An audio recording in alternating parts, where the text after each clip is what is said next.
Please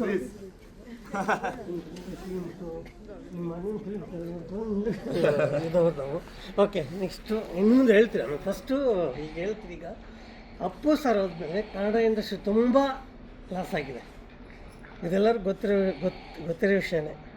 but ಆದರೆ ಈಗ Appu sir ಹೋದ್ಮೇಲೆ ಈ ಥರ ಹೆಂಗಿರೋ ಯಾಕೆ ಬೇಕಂದರೆ ಬೇರೆ ಬೇರೆ ತೆಲುಗು ಇಂಡಸ್ಟ್ರಿ ಆಗಲಿ, ತಮಿಳು ಇಂಡಸ್ಟ್ರಿ ಆಗಲಿ ಹೊಸಬ್ರು ತುಂಬ ಜನ ಬರ್ತಾಯಿದ್ದಾರೆ. ನಮ್ಮ ಕನ್ನಡ ಇಂಡಸ್ಟ್ರಿ ಯಾಕೆ ಬರ್ತಾಯಿಲ್ಲ ಅಂತ ಸುಮಾರು ಜನ ಆಫೀಸರೆಲ್ಲ ಮಾತಾಡ್ತಾ ಇರ್ತೀವಿ. ನಾವೇನು ಇಂಡಸ್ಟ್ರಿಯವನ್ನಲ್ಲ, ಆದರೂ ಎಲ್ಲೋ ಒಂದು ಕಡೆ ಫೇಲ್ ಆಗ್ತಾ ಇರುತ್ತೆ. ಮತ್ತು ನಮ್ಮ ಕನ್ನಡ ಇಂಡಸ್ಟ್ರಿಯಲ್ಲಿ ಯಾಕೆ ಹೆಂಗೆ ಸರ್ಚ್ ಬರ್ತಾಯಿಲ್ಲ, ಹಿಂಗೆ ಎಷ್ಟೋ ಜನ ಹೀರೋಗಳ ಮಕ್ಕಳಿದ್ದಾರೆ. ನಿಜವಾಗ್ಲೂ ಸರ್, ನಾನು ಹೇಳ್ತಾ ಇದ್ದೀನಿ, ನೀವು ಪಕ್ಕ ಯಶು ಅಥವಾ ಗಣೇಶ್ ಸರ್ ಆ ಥರ ಆಗ್ತೀರ, ನೀವು ಖಂಡಿತ ನಿಜವಾಗ್ಲೂ ಆಗ್ತೀರಾ.